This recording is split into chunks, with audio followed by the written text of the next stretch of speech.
मंदिर तो बहुत देखा मैंने, पर ये साईं बाबा के मंदिर में कुछ अनोखा लगा। नंबर 1, ये साईं परिवार की विशेषता है। छठे छठे संतों को बुलाकर जो सत्संग कथा रखते हैं, इससे जन जन को जीने की कला मिलती है। नर नारियों को संस्कार मिलते हैं और जीवन धन्य होता है। ये साईं बाबा के परिवार को मैं धन्यवाद देता हूँ, जिन्होंने ऐसी योजना बनाई कि असंग महाराज को बुलाया जाए। असंग, मेरा नाम क्या है? असंग। सत्संग और असंग। असंग माने क्या होता है? आ माने आत्मा, संग माने संग। जो हमेशा आत्मा के संग में रहे, अर्थात जो हमेशा आत्म विवेक में रहे, उसको असंग कहते हैं। जो संसार में कहीं लिप्त न हो, उसको असंग कहते हैं।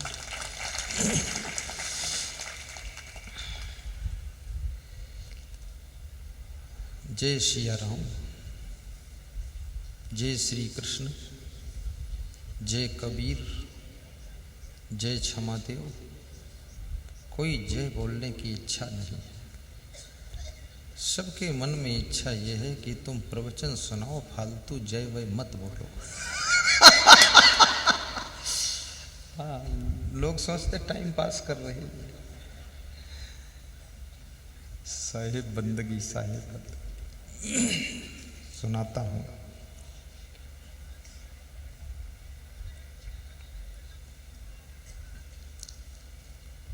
तीसरे मित्र के लिए पति स्वयं उठकर दरवाजा खोलता है और देखता है कि कौन खड़ा है। वो कोई और नहीं है, वो उसका साला खड़ा है।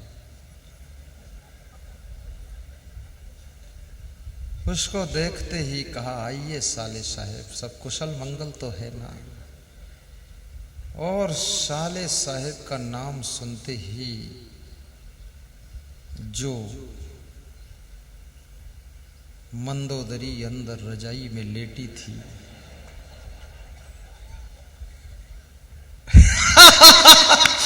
वो रजाई फेंक कर दौड़ कर आ गई। तो पति ने कहा, तुम थकी हो, नींद आ रही, सो जाओ। बोली, दोस्त नहीं है, ये मेरा भाई है, मेरे को नींद नहीं है। और रात में देसी घी की पूड़ी बनाया, आलू की सूखी सब्जी बनाया, अपने भाई को खिलाया। तो पति मुस्कराया कि अभी तुम कह रही थी दरवाजा नहीं खोलूंगी, अब ये क्या कर रही हो? तो कहा, ये मेरा भाई है, इसके प्रति मेरे दिल में अगाध प्रेम है, और जहाँ प्रेम होता है उसके लिए न नींद आती है न थकान आती है, उसके लिए तो चेहरे पे मुस्कान आती है। इसलिए संत ऋषि मुनियों ने कहा है कि प्रेम की गंगा बहाते चलो, ज्योति से ज्योति जलाते चलो। गाइए। प्रेम की गंगा बहाते चलो, ज्योति से ज्योति जलाते चलो, ज्योति से ज्योति जलाते चलो, ज्योति से ज्योति जलाते चलो। प्रेम की गंगा बहाते चलो, प्रेम की गंगा बहाते चलो। परलोक की पूंजी कमाते चलो, परलोक की पूंजी कमाते चलो, प्रेम की गंगा बहाते चलो, प्रेम की गंगा बहाते चलो। ज्योति से ज्योति जलाते चलो, ज्योति से ज्योति जलाते चलो, प्रेम की गंगा बहाते चलो, प्रेम की गंगा बहाते चलो। बोलिए सद्गुरु भगवान की जय। आज घर घर में प्रेम की गंगा प्रवाहित करने की आवश्यकता है। आपके बूढ़े सास ससुर यदि दुखी है, सिर्फ और सिर्फ उनको प्रेम नहीं मिल रहा है। रोटी और धोती तो सबको मिल जाती है, लेकिन जब इस जीव को प्रेम मिलता है तब इसको खुशी होती है। अपने बूढ़े माँ बाप को भी प्रेम के 2 शब्द बोला करो। कहीं से बाहर से आया करो तो माँ बाप के कमरे में जाकर उनके पैर छू लिया करो और कहा करो कि पिताजी हम आ गए वापस। प्रेम मामा भूले भगवान हो शिवरी के घर में। कबीर साहब ने एक बहुत बड़ी बात कही है। संत कबीर का नाम आपने सुना होगा, सुना है कि नहीं सुना? कबीर के दोहे आपने पढ़े भी होंगे। कबीर एक ऐसे संत हैं जिनका कोई पंथ नहीं है और मजहब भी नहीं है। न उनको हिंदू कह सकते हो, न मुसलमान कह सकते हो, न उनको कोई पंथ का कह सकते हो। इसलिए कबीर को मानने वालों को लोगों ने कबीर पंथी कह दिया, क्योंकि कबीर का कोई पंथ ही नहीं था। कबीर कहते हैं कि पोथी पढ़ी पढ़ जग मुआ, पंडित हुआ न कोई, 2.5 अक्षर प्रेम का पढ़े सो पंडित होए। ये प्रेम को समझ लो तो तुम पंडित हो गए। कितनी श्लोक बोल दो, कितनी चौपाइयाँ बोल दो, कितनी विद्वता झाड़ दो, लेकिन अगर आपके दिल में प्रेम नहीं है तो सारी विद्वता भी फेल है। तो मैं आपको समझा रहा था कि भगवान श्री राम 14 वर्ष का वनवास पूर्ण करके जब वापस अयोध्या को लौट कर आए तो अवधवासियों से उन्होंने कहा कि तुम सब मिल करके भक्ति करो। यही सुना रहा था, ये प्रसंग था। अवधवासी कहते हैं कि प्रभु हम सब गृहस्थ आश्रम में हैं, माया जाल में हैं, आपकी भक्ति कैसे कर सकते हैं? इसमें टाइम कहाँ है? गृह कारज नाना जंजाला, ते अति दुर्गम शैल विशाला। भगवान शंकर भी गृहस्थाश्रम थे, पार्वती जी उनकी पत्नी थी, लेकिन वे भी भक्ति करते थे और सत्संग करते थे। और भक्ति का कितना महत्व है। शिव पार्वती जब पास पास में बैठते थे तो दोनों के बीच में सत्संग का संवाद चलता था। एक बार पार्वती जी ने शिव जी से पूछा है, स्कंद पुराण का प्रसंग है, कि हे भगवान, प्राचीन समय की स्त्रियां अपने पति को भगवान कहती थी और प्राचीन युग में पति लोग अपनी पत्नी को देवी कहते थे। आजकल युग परिवर्तन की दृष्टि से लोगों ने शब्दों में भी परिवर्तन किया है। पत्नियां अपने पतियों को हस्बैंड कहती हैं और पति अपनी पत्नी को मैडम कहता है। दमादम मस्त कलंदर और सबका पहला नंबर ये सब नाम बदल गए हैं। और कितने पति लोग तो गुस्सा में अपनी पत्नी को चुड़ैल भी कहते हैं और कितनी स्त्रियां अपने पतियों को नाराज होती तो कहती भूत प्रेत हो तुम। लेकिन ये शब्दों का प्रयोग आप कभी मत करना, क्योंकि तुम संस्कारी देवी हो, तुम संस्कारवान देवता हो। ऐसे शब्दों को मत बोलना, भूत और चुड़ैल। क्या कह रही हैं पार्वती जी कि हे भगवान, ये जीव को मोक्ष यदि चाहिए, मुक्ति चाहिए, तो इसे क्या करना चाहिए मोक्ष के लिए? तो शिव जी कहते हैं। शिव जी कोई साधारण व्यक्ति नहीं है। शिव जी बहुत बड़े वक्ता भी हैं, शिव जी बहुत बड़े विद्वान भी हैं, और शिव जी के पास में शब्दों का भंडार है, और शिव जी बहुत बड़े ज्ञानी भी हैं, और शिव जी बहुत बड़े दानी भी हैं। शिव के समान दानी कौन? वो अवघड़ दानी है।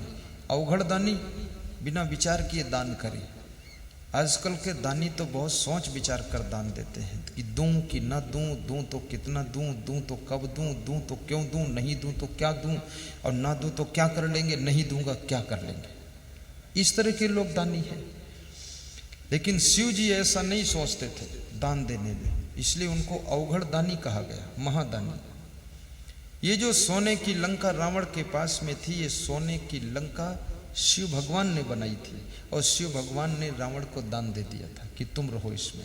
अब सोचो, लोग अपना बनाया हुआ एक कमरा दान नहीं कर सकते, और शिव जी ने सोने का भवन दान कर दिया और रावण को दे दिया, क्योंकि रावण जप करता था, ओम नमः शिवाय, ओम नमः शिवाय। अब तुम ये मत सोचना कि मैं भी खूब बोलूं नमः शिवाय तो मुझे भी सोने का भवन शिव जी दे देंगे, तुमको नहीं देंगे, क्योंकि एक को देखकर देख लिया, वो बिगड़ गया उसमें। इसलिए अब तो शिव जी झोपड़ी देते हैं कि झोपड़ी में खोपड़ी ठीक रहेगी, बिगड़ जाएगी। तो शिव जी बहुत प्यारा उत्तर दे रहे हैं। क्या कहते हैं? यतः परम कैवल्यम गुरुमार्गेण वैभवेत् गुरु भक्तिरति कार्या सर्वदा मोक्ष कांक्षिभिः। गाइए। जो लोग मोक्ष की आकांक्षा रखते हैं, हे देवी, उन्हें गुरु की भक्ति खूब करना चाहिए और सदैव करना चाहिए, क्योंकि भक्ति जब पूर्ण हो जाती है तब इस जीव की मुक्ति हो जाती है। इसलिए मुक्ति चाहने वालों को भक्ति करना चाहिए, भक्ति ही मुक्ति का रास्ता है। लेकिन पूर्ववासी कहते हैं कि भक्ति बड़ी कठिन है, और ये जीव जन्म मरण के दुख से, आवागमन के दुख से कैसे छूटेगा बिना भक्ति के। और भक्ति कठिन कहते हो तो भक्ति करोगे कैसे? और भक्ति अगर तुम्हारे लिए कठिन है तो क्या भक्ति ये जानवर करेंगे? भक्ति तो आपको ही करना है, और भक्ति करने के लिए मनुष्य का जीवन मिला है। केवल भोगों को भोगना होता तो पशु पक्षी का जीवन ठीक था, लेकिन भक्ति करने के लिए, सत्संग सुनने के लिए, जीवन को अच्छा बनाने के लिए मनुष्य का शरीर मिला है। और मनुष्य का शरीर मिला तो तुमने इतना माया जाल बढ़ाया है कि अब कहते हो इसमें टाइम ही नहीं है। कितने लोग तो यहाँ तक कहते हैं कि हमको तो मरने का भी टाइम नहीं है। अब मरने का टाइम नहीं तो मरेंगे कैसे? अब तो अमर हो गए, क्योंकि टाइम ही नहीं तो मर कैसे सकते?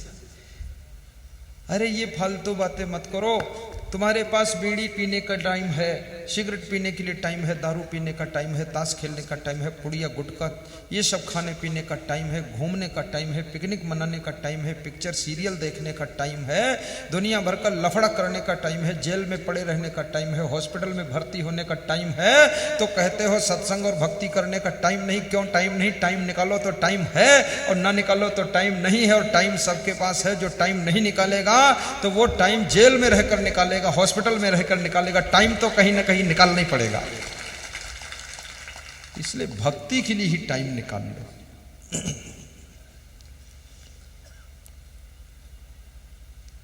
भगवान श्री राम कहते हैं भक्ति स्वतंत्र, भक्ति स्वतंत्र है। गुजरात में कहावत है भक्ति ने सरिता स्वतंत्र थाई छे।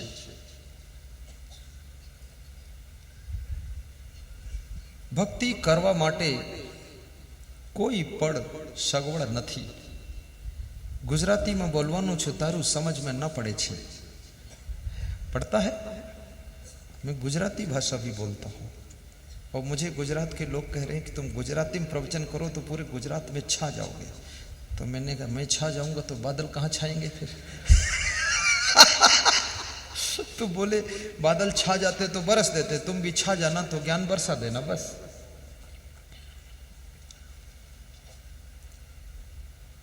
भक्ति स्वतंत्र है और सकल सुखों की खान है।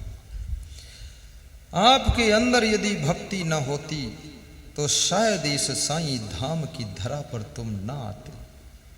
तुमको मैं लेकर नहीं आया हूं, तुमको तुम लेकर नहीं आए हो, तुमको कोई लेकर नहीं आया है, तुमको तुम्हारे दिल में भरी हुई भक्ति लेकर के आई है। और ये भक्ति और बढ़ती चली जाए तो ये मुक्ति के केंद्र पर पहुंचाती है।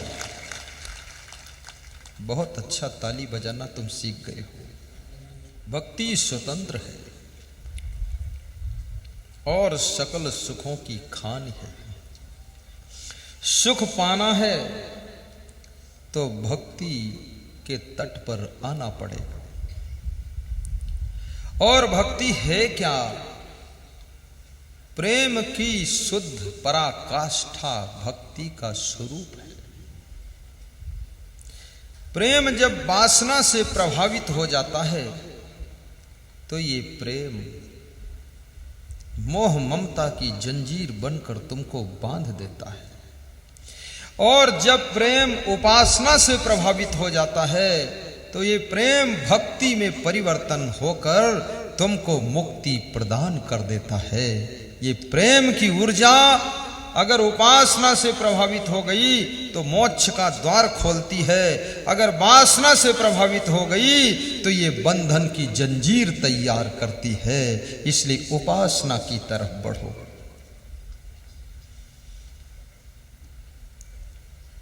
प्रेम को प्रेम के रूप में रख पाना भी बहुत कठिन है। धीरे धीरे प्रेम में चूक जाओ तो प्रेम मोह में बदल जाता है, और फिर सावधान न रहो तो प्रेम आसक्ति बन जाता है। धीरे धीरे वासना का रूप भी लेता है, और प्रेम में सावधान रहो तो प्रेम धीरे धीरे भक्ति बनता है, और भक्ति बन करके आपको एक सेवक बना देता है। जिनके मन में भक्ति आ गई है वे लोग मंदिर में जाकर झाड़ू भी लगाते हैं, बड़ी मुश्किल से धन कमाते हैं, मंदिर में दान दे देते हैं।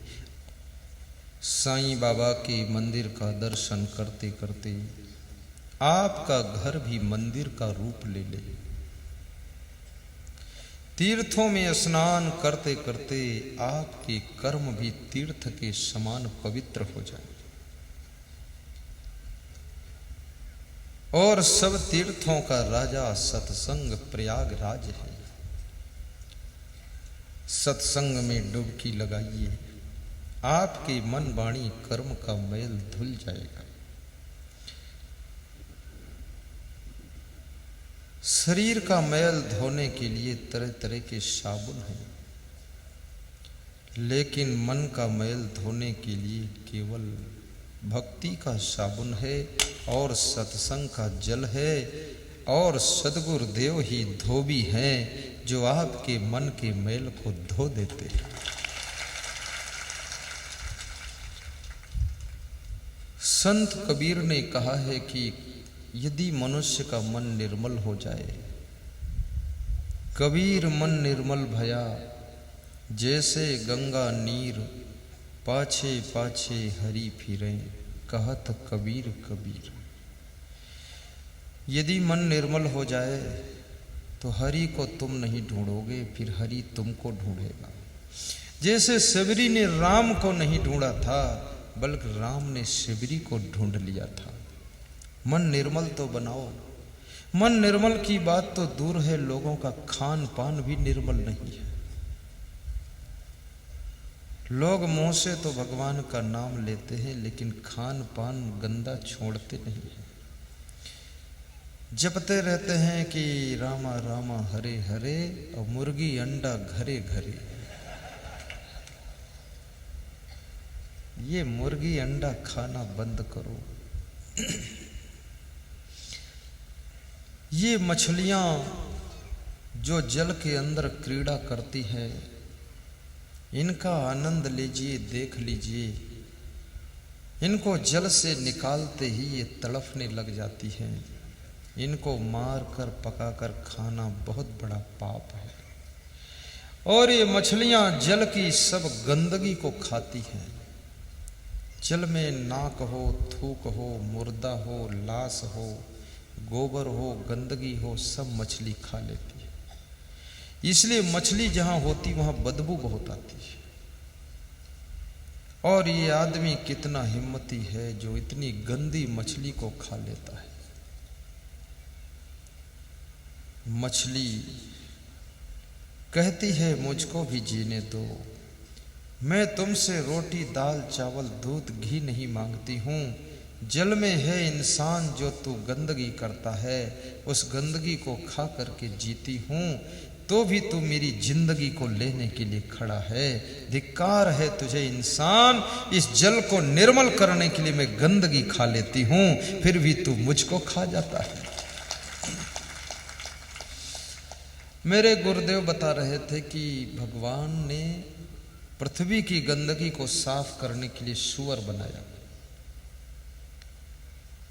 आकाश की गंदगी को साफ करने के लिए चिड़ियां बनाया, जल की गंदगी को साफ करने के लिए कछुआ और मछलियां बनाया। लेकिन आदमी एक सृष्टि में ऐसा प्राणी पैदा हुआ जो ये गंदगी साफ करने वालों की भी सफाई कर देता है। चिड़ियों को भी खा लेता है, मछलियों को भी खा लेता है, सूअर को भी खा लेता है। सूअर तो बहुत गंदी चीज खाता है, बिष्ठा खाता है, लेट्रिन खाता है। ये आदमी कितना हिम्मती, लेट्रिन खाने वाले को भी खा जाता है। खैर गनीमत है, और विकास करेगा तो ये भी लेट्रिन भी खा जाएगा। इतने गंदे लोग।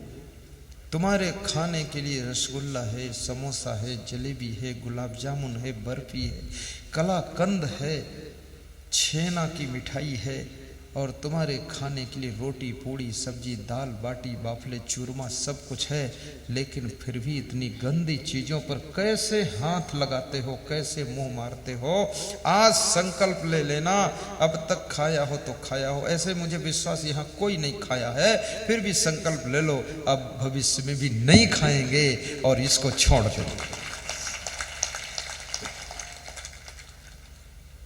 एक और संकल्प ले लीजिए कि ये पुड़िया और गुटखा ये सिराली क्षेत्र में बहुत लोग खाते हैं, तंबाकू बहुत खाते हैं। जो आदमी हमको मिलने आता है थोड़ा तंबाकू का थूक मेरे ऊपर थूक देता है और मुझसे कहता है हम आपको टीवी में देखते हैं, और फिर मेरे ऊपर थूक के चला जाता है। तो मैं संत से कहता हूँ बोतल में पानी निकालो, हाथ धुलाओ, हाथ से मुंह धोता हूँ। अब ये थूक थूक कितना थूक मुझे मिला है। मत खाना प्यारे भाइयों बहनों। ये महिलाएं कोई पुड़िया तंबाकू नहीं खाती, जब ये हंसती हैं तो इनके दांत दूध जैसे चमकते हैं, मोती जैसे। इधर पुरुषों में देखता हूँ मैं 60% लोग जब हंसते हैं तो उनके दांत ऐसे चमकते जैसे भैंस का गोबर है। ये सब ऐसा वैसा खाना बंद करो। दांत इतने साफ सुथरा क्लीन दूध जैसे मोती जैसे होने चाहिए। ये मुस्कान का भी एक बहुत बड़ा असर होता है, हंसने का भी प्रभाव होता है। लेकिन कब? जब दांत आपके साफ सुथरे हो तब। ये गंदे दांतों में हंसोगे तो और प्रभाव कम हो जाएगा। दांत साफ करो। और आज इस पंडाल में, सत्संग मंडप में, गुरु के चरणों में, व्यास गादी के सम्मुख मैं निवेदन करूंगा, संकल्प ले लेना कि ऐसा वैसा खाना पीना सब छोड़ दूंगा, नशा व्यसन छोड़ दूंगा। आपके घर में आज ही से बचत शुरू हो जाएगी। आप जो कहते हो हमारे घर में बरकत नहीं होती है, तुम्हारे घर में कोई हरकत करता है इसलिए बरकत नहीं होती। हरकत छोड़ो, बरकत शुरू हो जाएगी। तो ये नशा व्यसन से पैसे बचाओ। यदि आपके घर में 3 आदमी भी नशा करते हैं 100 रुपये का, तो 3000 का महीने में, 36,000 का साल में, 10 साल में 3,60,000 का, और 100 साल की उम्र है तो 36 लाख का। और दुगने दुगने पर डाल दो, उसको ब्याज पर डालते चले जाओ, तो कम से कम वो कितना 50 करोड़ की बचत होगी जाकर के, जिसमें 1 करोड़ का मकान बना दो, 2-3 करोड़ की 2-3 गाड़ी ले आओ, फर्स्ट क्लास वो गाड़ी लाओ जो हरदा जिले में किसी के पास नहीं। और 1 करोड़ साईं बाबा के धाम में दान कर दो, और 1 करोड़ मुझे दान करो तो मैं उज्जैन में आश्रम बनाऊं, और 1 करोड़ में प्रवचन करा दो, और बाकी 1-1 करोड़ अपनी बेटियों का मकान बना दो, और 1-1 करोड़ में अपने बेटों का मकान बना दो। अपने गांव के सारे लोगों को 10-10 लाख बांट दो कि तुम भी मकान बना लो। तुमको लोग भगवान मानने लगेंगे। केवल पान पुड़िया तंबाकू छोड़ना है, भगवान की डिग्री मिलेगी। करो तो बचत करो, बचत का तरीका सिखा दिया हूं।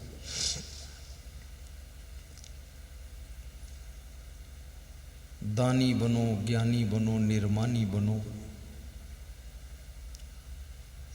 साहिब बंदगी भी बोलो, बोलो साहिब बंदगी, मिट जाए गंदगी, सफल हो जिंदगी, साहिब बंदगी, साहिब। जय सिया राम।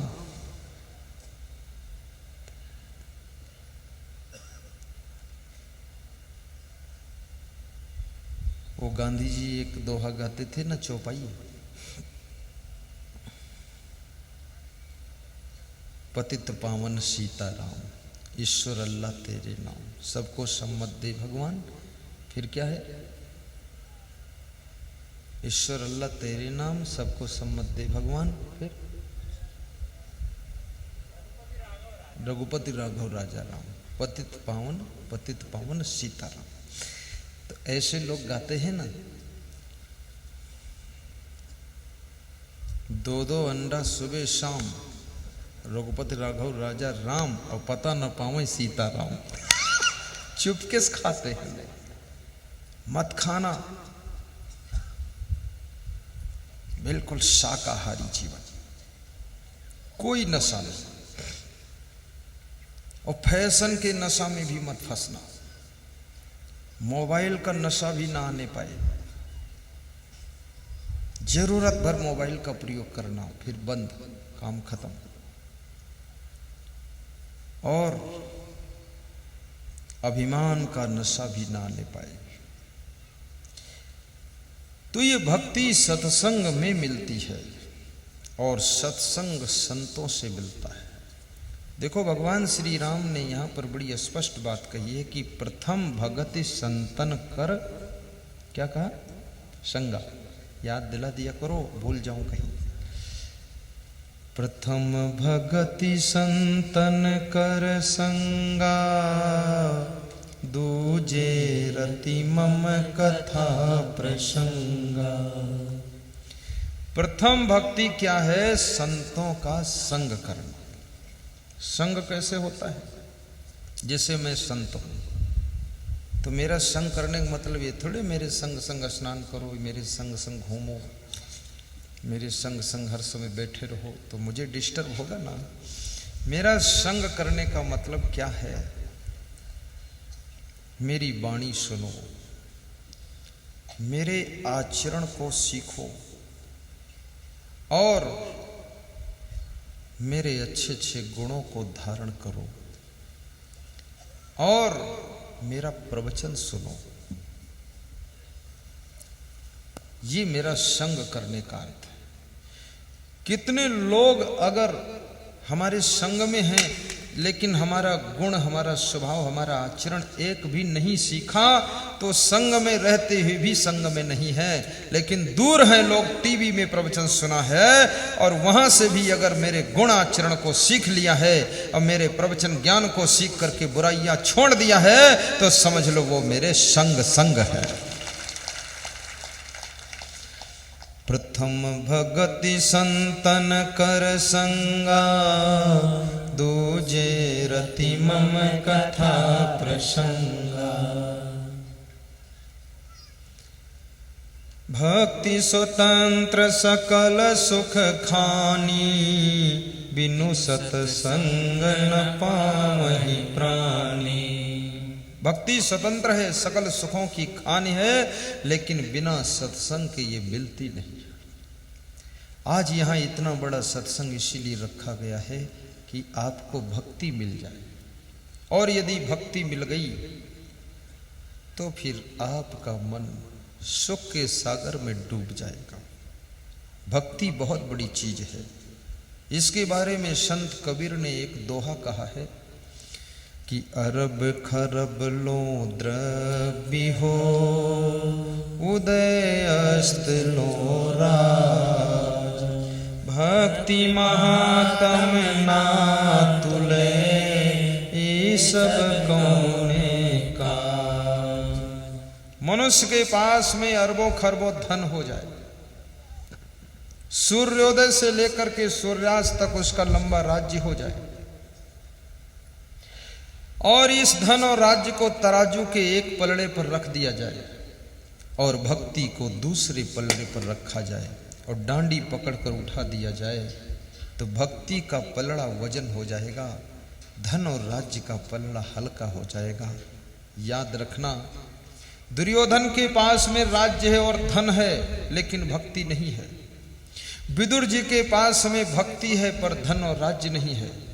पर भगवान कृष्ण दुर्योधन के घर में मेवा जाकर नहीं खाते हैं, विदुर के घर में जाकर के साग खा लेते हैं और भगवान केले का छिलका खा लेते हैं और केले का जो गूदा है उसको फेंक देती है विदुरणी, वो ध्यान में नहीं रहता है और प्रेम से छिलका खिलाती है। तो कृष्ण छिलका खा रहे हैं, विदुर जी मुस्करा रहे हैं। विदुर कहते हैं कुछ कहो न भगवान, तो कृष्ण कहते हैं जब खिलाने वाले को कोई होश नहीं है खिलाने में तो खाने वाले को भी बेहोश होकर खा लेना चाहिए। मैं नहीं कहूंगा छिलका खिला रही क्या खिला रही है। राज्य और धन से भी वजन पलड़ा भक्ति का होता है। विभीषण के पास में भक्ति है तो भगवान श्री राम ने उनको गले लगा लिया।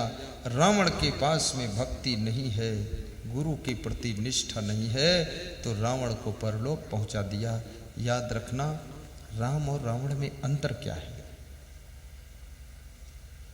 पंडित श्री अभिषेक जी बताओ, राम रावण में अंतर क्या है?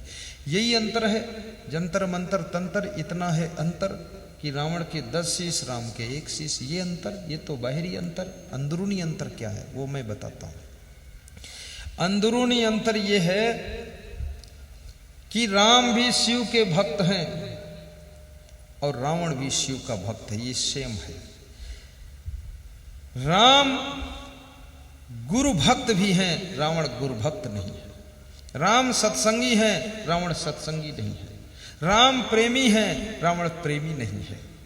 रावण क्रोधी है, राम करुणावान है। ये अंतर असली अंतर है। अवधवासियों ने राम से पूछा कि तुमने रावण को मार दिया, तो राम ने कहा मैंने रावण को नहीं मारा है, रावण के मैंने रावण को मारा है। मैं नहीं रावण को मारा हूं, रावण का मैं यानी रावण का अहंकार ही रावण को मारा है। मैं कौन मारने वाला होता हूं? मैं तो किसी को मारता ही नहीं हूं। आदमी को मारने वाला उसके अंदर खुद ही मैं भरा होता है, वो उसको मारता है। और बकरी जो मैं करती है वो अपना गला कटाती है और मैना जो मैना कहती है वो पिंजड़े में पाली जाती है। बकरी जो मैं करती है वह अपना गला कटाती है।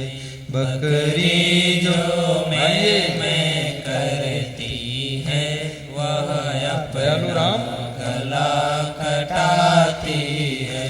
बकरी जो मैं करती है वह अपना गला कटाती है। बकरी जो मैं करती बहुत सुंदर वह अपना गला कटाती है। मैना जो मैना कहती है, मैना जो मैना कहती है वो पिंजड़े में पाली जाती है। वो पिंजड़े में पाली जाती है। बकरी जो मैं करती है वह अपना गला कटाती है। बकरी जो बहुत सुंदर करती है वह अपना गला कटाती है। मैं जिसका मैं नहीं मरा उसको मैं मार देता है और जिसने मैं को मार दिया फिर उसको कोई मार नहीं पाता है। इस सृष्टि का नियम है। मरने के बाद भी कुछ लोग करोड़ों वर्ष तक दिलों में जिंदा रहते हैं और जिंदा रहने के बाद भी लोग दिलों में मुर्दा रहते हैं। इसलिए दिलों में अपना स्थान प्राप्त करो। जिंदगी ऐसी बनाओ जिंदा रहे दिल साद तू न हो दुनिया में तो दुनिया को आए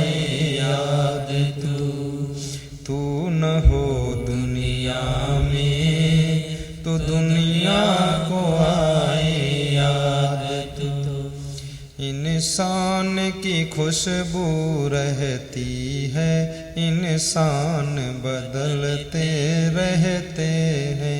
इंसान की खुशबू रहती है, इंसान बदलते रहते हैं। दरबार लगा रह जाता है, सुल्तान बदलते रहते हैं। दरबार लगा रह जाता है, सुल्तान बदलते रहते हैं। इंसान की खुशबू रहती है, इंसान बदलते रहते हैं।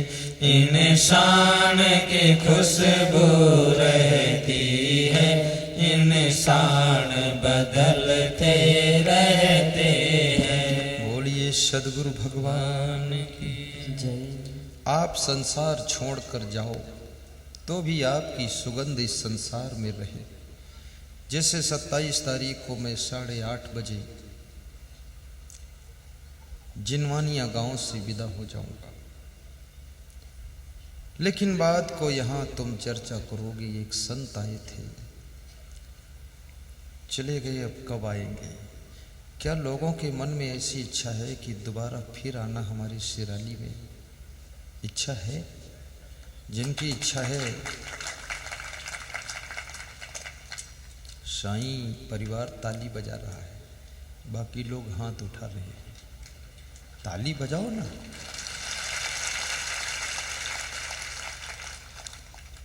आज आप जिस संत को देख रहे हैं, ये वैराग्यवान संत है। ये लपड़म सपड़म वाला काम नहीं है, कोई नशा व्यसन भी नहीं है, कुछ भी नहीं। इलायची का भी नशा नहीं है। और इसलिए मैं आपसे भी कहता हूँ, कोई नशा ना करो। जब नशा छोड़ दोगे ना, तो हर समय तुम मुस्कराते रहोगे, खुश रहोगे। और गुस्सा छोड़ दोगे तो हंसते रहोगे। और लालच छोड़ दोगे तो खुश रहोगे। और यदि मोह को कम कर दोगे तो आनंद में रहोगे। और अहंकार को यदि मिटा दोगे तो इस दुनिया से तुमको कोई मिटा नहीं पाएगा। हमेशा मग्न रहो।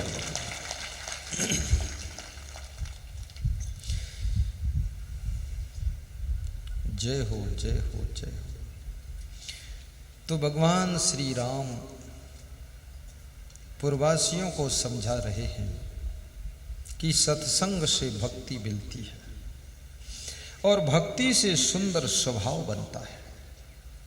आपका स्वभाव सुंदर हो, आपके स्वभाव में चुंबक हो, सहनशीलता और विवेक हो।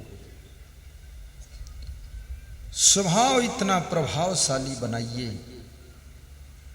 स्वभाव जिसका सुंदर है उसका भाग्य सुंदर हो जाता है।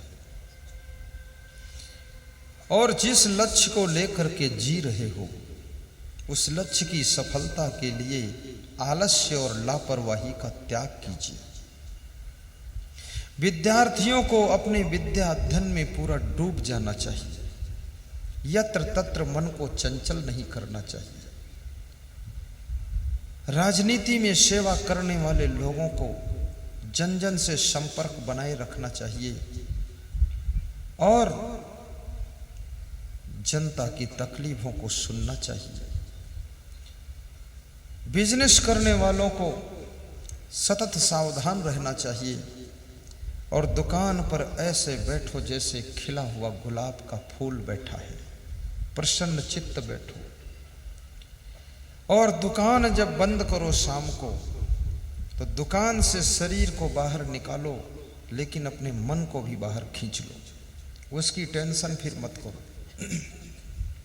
बेडरूम में जब प्रवेश करो तो सारी चिंता की गठरी बेडरूम के बाहर खूंटी पे टांग दो और निश्चिंत हो करके अपने बिस्तर के कक्ष में जाइए और सुख की नींद सोइए। गहरी नींद का सुख लीजिए, कड़ी भूख का आनंद लीजिए, भोजन चबा चबा करके खाइए। कुछ बीमारी आए तो आयुर्वेदिक औषधियों का सहारा लीजिए और पानी शुद्ध जल पर्याप्त पीजिए और साथ साथ में दिन भर में 2-4 बार ठहाका मार करके हंसिए। अकारण खुश रहना सीखिए। कमरे में बिस्तर पर लेटे लेटे रजाई के अंदर ही हंसिए, अकेले हंसिए। ये मैं आपको जो सिखा रहा हूँ मैं ये करता भी हूँ। मैं अपना कंबल ओढ़ लेता हूँ रात में, थोड़ा हंसी भी आती है बहुत आनंद आता। कोई दुख है ही नहीं संसार में, क्या दुख है। मेरे पास बहुत से लोग आते कहते बहुत दुख बहुत दुख। दुख है नहीं, दुख है कैसे तुमको।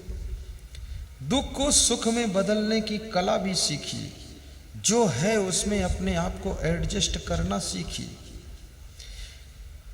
यदि आपका बेटा पढ़ने में कमजोर है तो दुखी मत होइए।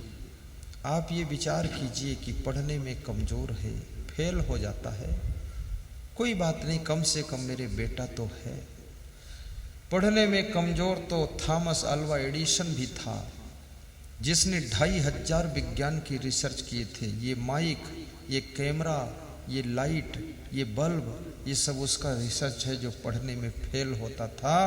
मेरा बेटा अगर फेल होता है तो कोई नया खेल खेलेगा। मेरा बेटा पास हो जाता तो दूर रहता, और फेल हो गया तो मेरे पास रहेगा। और कम से कम जिनके बेटा ही नहीं तो फेल कौन होगा। और मेरे बेटा है तो फेल हो गया है तो भी ये कुछ न कुछ करेगा ही जिंदगी में।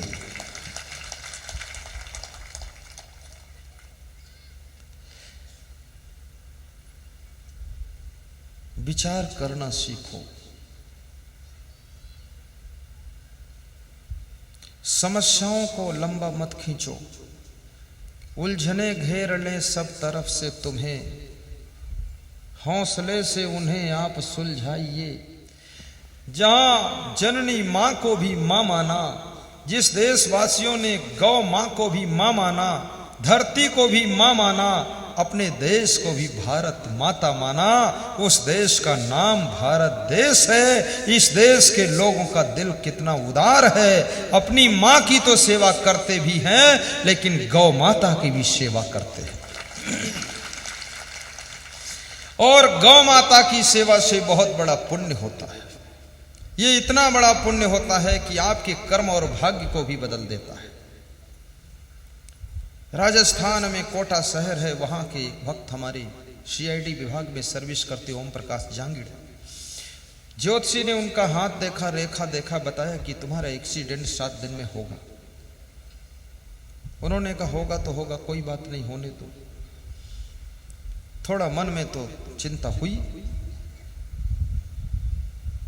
दूसरे दिन वे जा रहे थे सर्विस पर, प्यास लगी तो हैंडपंप में पानी पीने गए